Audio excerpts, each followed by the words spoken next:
kan saya bingung. Ini saya masih jadi mualaf, mesti kemana ini belajar agamanya. Amin. Pernah kalau nggak salah kan Om Yoris ketika ngobrol-ngobrol biasa dengan saya, Om Yoris bercerita betapa sulitnya ketika awal-awal masuk menjadi mualaf ya. Tidak bukan hal yang mudah. Itu kan, bahkan Om Yoris cerita sampai mengalami suatu kondisi yang benar-benar sulit ketika pada waktu itu. Bukan sekali aja, sering ya. Sering. Saya nikah sama istri saya, dia udah punya anak 4, Pak. Oh, Om Yoris menikahi ya wanita yang sudah punya anak. Alhamdulillah Om, itu ibadah ya Om ya. Anak sambung saya 4. Terus istri saya kan lagi hamil. Udah apalah, udah makan juga, Pak. Makan itu saya tuh tahu nggak beras yang udah di Magicom yang udah basi, dijemur sama istri saya, dijemur, terus kehujanan lupa ngejahit, dijemur lagi. Itu waktu istri saya lahiran, kan namanya juga waktu sudah lahiran itu biasanya kan suka pengen makan lah. Waktu istri saya lahiran tuh punya duit 1.000. Itu jam 1 malam istri saya udah lahiran itu pengen makan. Masya Allah. Sedangkan waktu itu bener, demi Allah ini saya ini nggak punya, kata istri di Magicom kayaknya ada. Pas saya buka itu jam 1 malam itu nggak ada.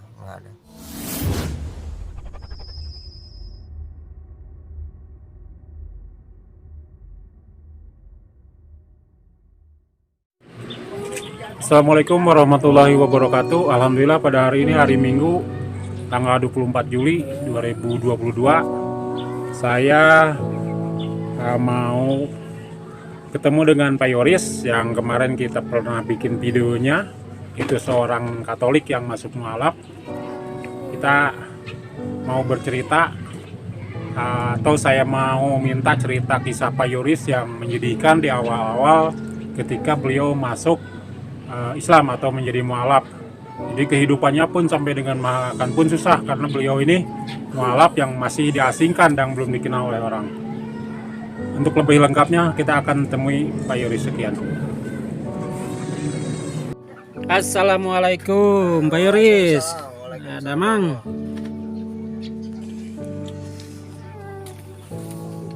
Emang Pak Yoris? Alhamdulillah. Wah, lagi nyantai Om ya, ngopi-ngopi. Ya Pak Mo. Ya. Maaf gak ganggu ya. Nggak apa-apa. Biasa kan saya panggil Pak Yoris karena saya sepanjang jalan gitu ya mau masuk mau ketemu Pak Yoris ke sini, kebanyakan saya tanya di mana rumah Pak Yoris. Oh, omnya Om Yoris di sana gitu. Kebanyakan mereka manggil Om ya. Iya, tetangga gitu. Sini semuanya manggil saya Om. Jadi saya ikuti itu aja ya, panggil Om. Maaf ini rumah saya. Ya nggak apa-apa. Ini acak-acakan. Justru kan kalau bagus mungkin saya nggak kesini Om Yoris. Iya. Ini Om Yoris. Iya Pak. Jadi kita kan pernah bikin kisah dalam bentuk semacam film-filman lah ya. Betul. Tentang ketika awal-awal Om Yoris masuk menjadi mualaf. Iya. Dan ternyata memang perjuangan Om Yoris menjadi mualaf itu banyak tanggapan positif. Ya. Cuman pernah kalau nggak salah kan Om Yoris ketika ngobrol-ngobrol biasa dengan saya, Om Yoris bercerita betapa sulitnya ketika awal-awal masuk menjadi mualaf ya. Tidak bukan hal yang mudah.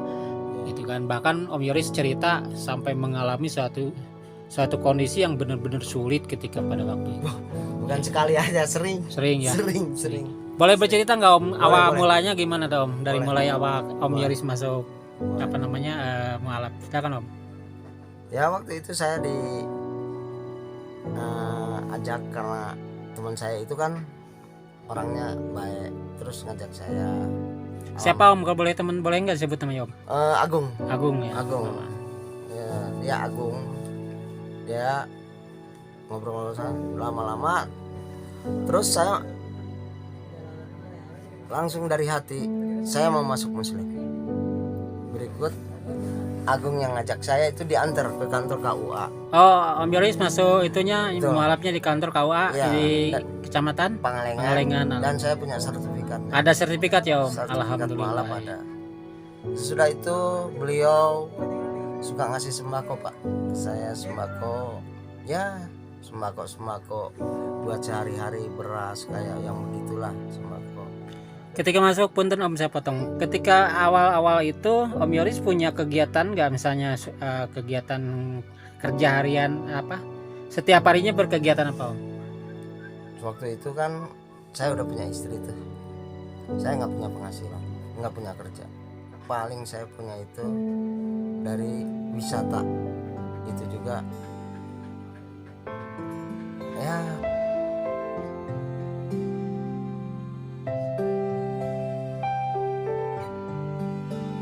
bukannya apa ya namanya itu, jatah-jatah begitulah, jatah-jatah orang-orang begitulah. Saya punya jatah di wisata yang ada di Pangalengan. Dan waktu itu saya bawa ke rumah, saya beliin ya keperluan buat istri dan anak saya. Iya. Karena saya nikah sama istri saya, dia udah punya anak 4 Pak. Oh, Om Yoris menikahi ya, wanita yang sudah punya anak. Alhamdulillah Om, itu ibadah ya Om ya. Mudah-mudahan Ya, menjadi amin. barokah sama itu. Kalau boleh ini Om bisa cerita nggak awal ketemu dengan pesantren ini gimana? Nih kan Om Yoris sekarang tugas di pesantren ya. Iya. Ya malam jaga gitu ya. Nanti sebentar lagi Ya. jam 6 mesti Udah pesantren. Ya, pesantren. Sampai pagi Om ya. Iya. Boleh bercerita nggak awal mula ketemu dengan pesantren? Itu kan saya lagi punya anak 4, anak sambung saya 4. Terus istri saya kan lagi hamil. Anak Om yang pertama berarti kan dari Ya, iya. dari istri saya dan saya itu anak pertama saya. Istri saya lagi hamil, saya punya tanggungan anak 4, anak sambung saya. Udah begitu saya udah apalah, udah makan juga Pak. Makan itu saya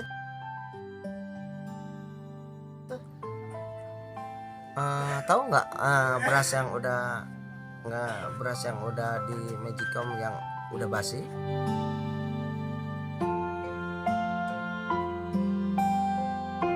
Ya, Dijemur, ya. sama istri saya dijemur, terus kehujanan lupa ngejahit, dijemur lagi. Itu waktu istri saya lahiran, kan namanya juga waktu sudah lahiran itu biasanya kan suka pengen makan lah, atau Bawaannya lapar aja ya Om ya. cemilan apa. Cemilan. Sedangkan kondisi Om Yoris pada waktu itu memang belum punya ya. belum punya Masya kerjaan sama Allah. sekali. Waktu itu istri saya udah lahiran juga. Saya waktu istri saya lahiran tuh punya duit 1.000. 1000 tahun berapa tuh Om? 2015. 2015 ya. Wah, 1000. udah nggak berlaku itu Om. Itu istri saya mau lahiran itu saya bawa ke Ibu Bidan Lilis, dan saya tuh gimana nantilah, yang penting anak saya dan istri saya selamat. Iya, maksudnya kan 1000 waktu itu hanya dapat kerupuk 1 bungkus Iya, ya. betul. Masya Allah. Dan alhamdulillah Ibu Lilis dan alhamdulillah sehat anak saya. Waktu itu jam 1 malam istri saya udah lahiran, itu pengen makan.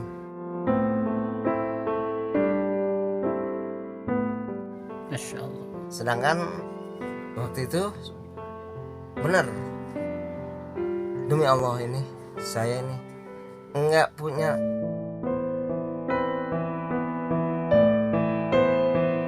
kata istri di Magicom kayaknya ada. Pas saya buka itu jam 1 malam itu nggak ada. Emang dari sorenya juga belum ada nasi.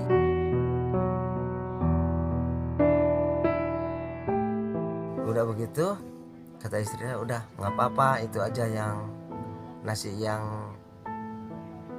udah basi kan suka dijemur itu.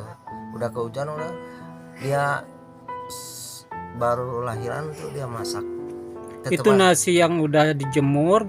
Kalau Nasi istilah aron orang itu namanya. iya, istilah orang Sunda itu aron udah kering. Kehujanan kemudian karena memang lapar, kehujanan dijemur lagi, karena lupa barangkali istri saya ini. saking nggak adanya itu ya Om ya. Saking nggak Tetap adanya. diolah lagi untuk Diolah bikin lagi. makannya. Tapi tetap Insyaallah. kamu nggak enak. Kata saya ke istri saya, apa yang penting sampai pagi, tahan sampai pagi, ini buat ganjal aja supaya nggak terlalu lapar, biarin kita. Gitu saya makan berdua itu jam 1 malam.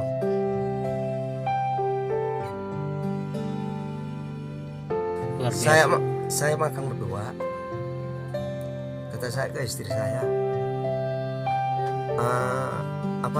buat sampai pagi aja, nanti pagi saya keluar buat cari nafkah rezeki. Sebentar Om, ini mungkin agak sedikit ini Om ya, boleh dijawab boleh tidak Om?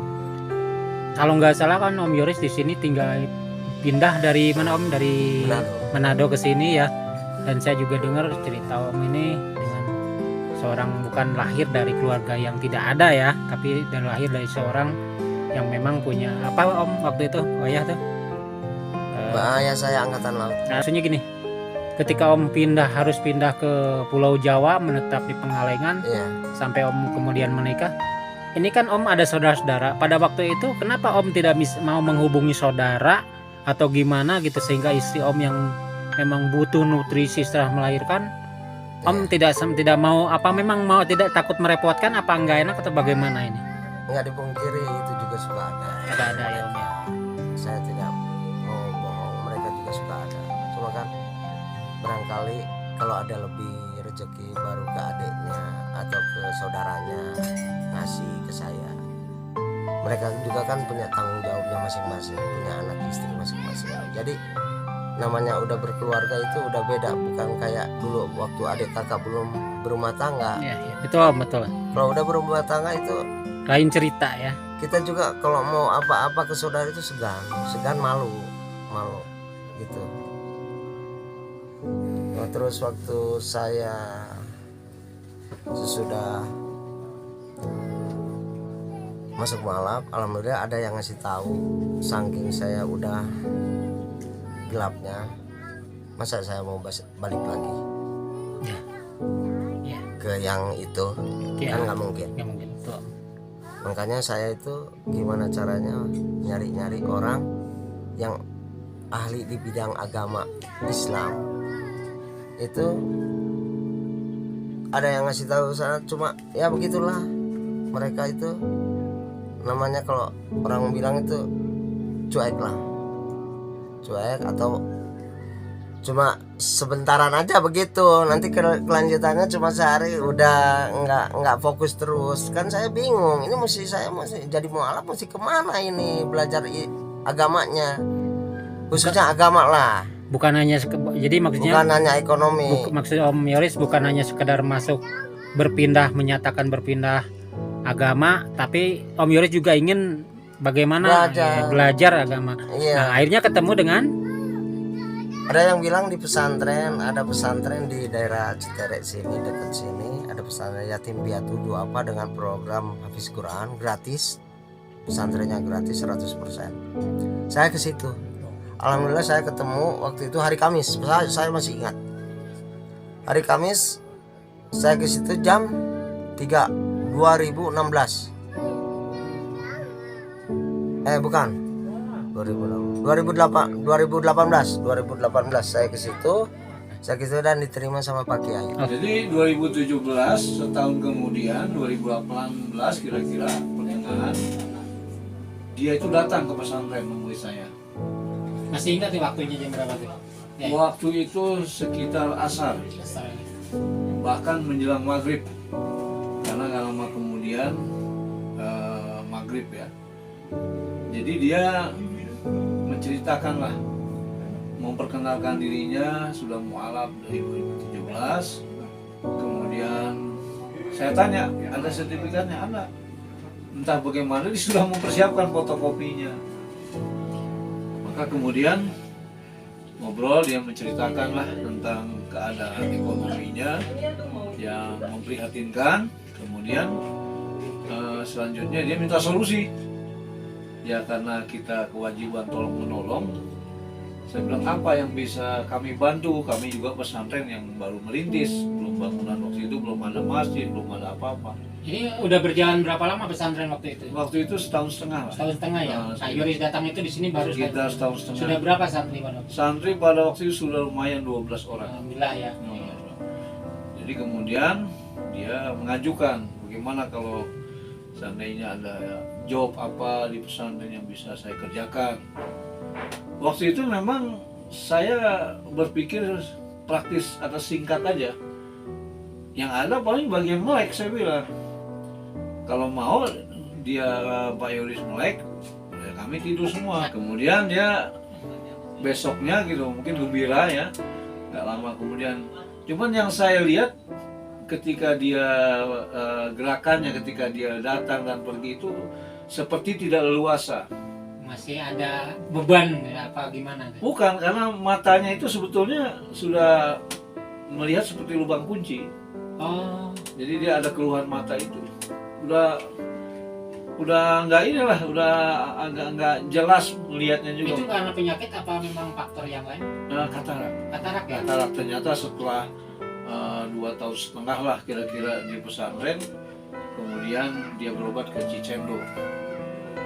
Kalau kata dokternya, wah ini udah nggak bisa lagi. Tapi kan karena kita doakan, kebiasaan kita mendoakan, apalagi yang jadi pengurus ya, termasuk yang spesifik itu kepada Pak Yoris supaya penglihatannya disembuhkan. Amin, amin. Alhamdulillah sembuh gitu ya.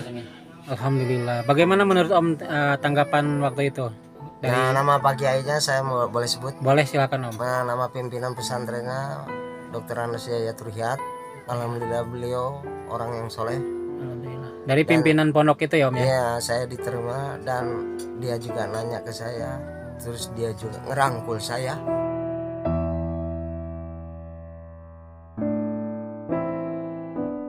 Udah begitu kata Pak Kiai, kata pimpinan pesantren, Pak Yoris, ayo main saban hari ke sini. Lihat pesantren di sini saban hari. Tengok pesantren di sini. Saya kalau ada waktu udah cari kemana-mana, cari nafkah, cari apa, saya mampir ke situ.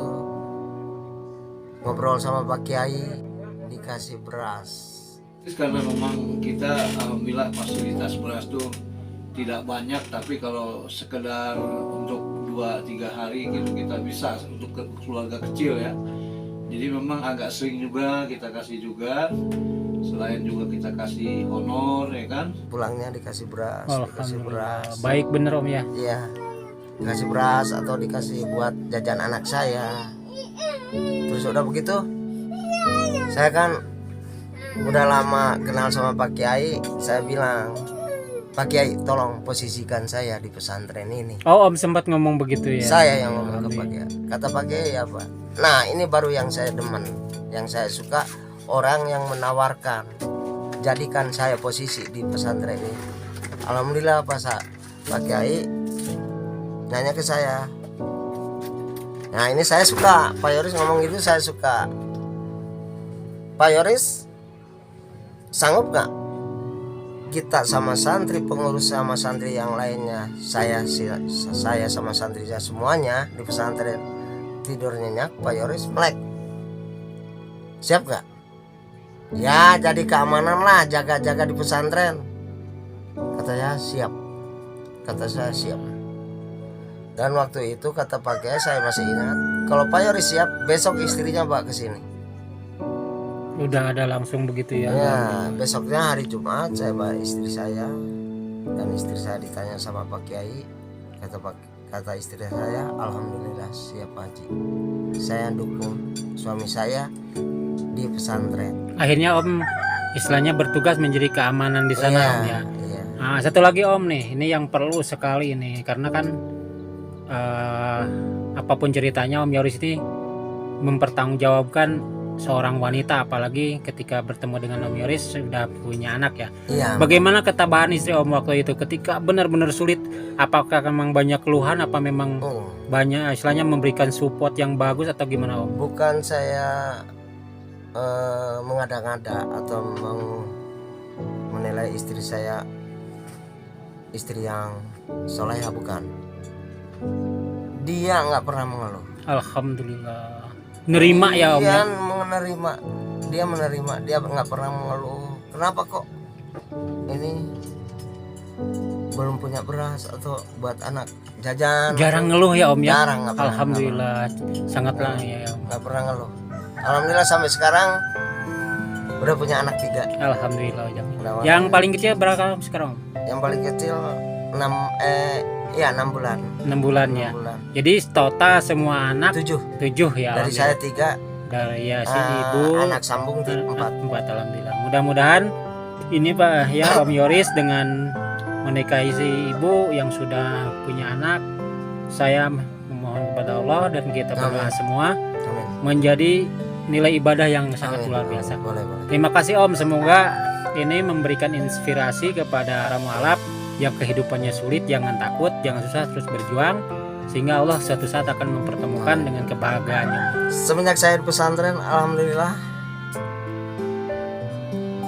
saya sedikitnya beras ada. Alhamdulillah. Beras nggak pernah saya tuh di rumah kayak dulu nggak punya beras, belum nggak punya nasi buat makan. Semenjak di pesantren sama Korobun saya beras ada terus. Alhamdulillah. Pak Haji, Pak Kiai pimpinan pesantren memperhatikan betul, khususnya ke saya lah, khususnya ke saya memperhatikan betul. Jadi Mudah-mudahan Pak Kiai pesantren sehat selalu, amin. Alhamdulillah. sehat terus. Di sana kan Jadi- pesantrennya juga gratis 100% Om ya. Gratis. Ini Om satu lagi Om, kalau memang boleh nih Om, dengan Boleh. kondisi tempat tinggal yang seperti ini Om, bila suatu saat nih Om ada penonton kita yang tersentuh hatinya, kebetulan juga mereka punya harta lebih, yang ini kira-kira rumah misalnya ada yang mau membantu untuk membenahi atau minimal merapikan, ini boleh nggak Om nih seperti ini? Alhamdulillah kalau ada yang mau rapikan rumah saya sangat bersyukur, saya sangat berterima kasih,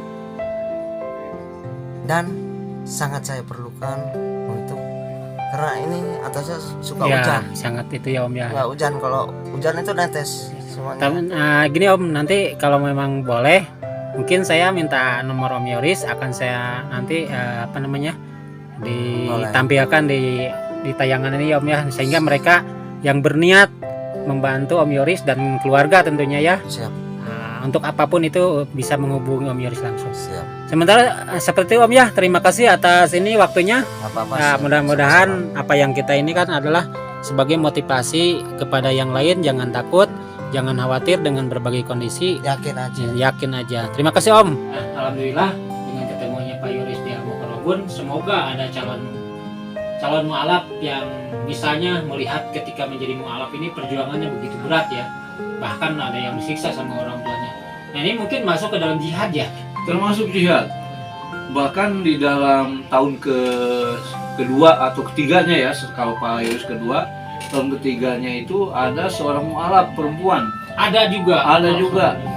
Yang kemudian dia minta disahadatkan, kemudian dijelaskan tentang Islam, tentunya dibawa oleh seseorang. Jadi tercatat sudah 2 orang mualaf di sini. Di sini alhamdulillah. Terima kasih Pak Kiai, berhubung ini kita durasinya juga menyesuaikan waktu ya, atas penjelasannya. Semoga Al-Mukarrabun ini semakin baik, semakin barokah. Nah, satu Istiqomah. lagi ya istiqomah. Saya pengen tanya, ini di sini kan gratis 1%. Betul. Ini hanya iklan atau memang faktanya 100 gratis ini gimana? Betul. Jadi kalau yang bertanya seperti ini mungkin yang kesekian puluh kali ya, kalau Kali ya. lebih dari 20 belum ya. Belasan ada orang yang baik melalui WhatsApp yang langsung seperti ini, bahkan ada yang langsung dari Banten, Bu Haji, Pak Haji kesini melihat bahwa iklan kita itu apakah gratis atau tidak, dia konfirmasi, ya kita suruh lihat aja. Jadi kadang-kadang orang bingung lah dari mana sumbernya gitu ya. Makanya ini baru saja kita menghitung uang recehan dari kotak amal yang setor. Jadi dari ada kotak amal juga ya. Nah inilah kotak amal kita. Alhamdulillah kita bisa menjadikan sumber operasional ya. Bahkan kadang-kadang kalau kita kekurangan semen, besi atau yang lainnya buat pembangunan, kita ngambil dari sini juga. Alhamdulillah. Baik Pak Kiai, terima kasih atas waktunya. Baik. Sampai dengan saat ini saya hanya bisa mungkin membantu dari sisi expose ya, publik ya, mempublik melalui media-media yang sekarang sedang populer. Dari sisi finansial saat ini saya belum bisa bantu. Iya. Tapi tetap saya dan kawan-kawan dari tim saya mencoba membantu dari sisi yang lain. Dan semoga juga ini bagi para penonton, ada anak, saudara atau siapapun yang kriterianya yatim piatu dan duafa. Ya silakan masuk usia ditentukan. Yang terakhir nih 11 tahun, 11 tapi tahun. yang barusan saja Yang maksimal berapa tahun? kalau maksimal ada 22 tahun. 32 tahun. Oke. Bagi siapapun yang ingin belajar menjadi seorang hafiz, menjadi seorang santri di pesantren Tahfidz Quran Al Muqarrabun. Barusan dikatakan gratis, ini benar-benar nyata, terbukti gratis. Silakan mau makan, Quran, jajan dan pakaian, bahkan semua. ada jajan ya. Terima kasih. Ada jajan. Nah, silakan menghubungi di nomor yang tertera di tayangan ini. Terima kasih atas Baik. waktunya. Semoga apa yang kita lakukan bermanfaat, ridha Allah, barokah. Amin ya rabbal alamin. Terima kasih ya. Sampai jumpa. Assalamualaikum warahmatullahi wabarakatuh. Waalaikumsalam warahmatullahi wabarakatuh.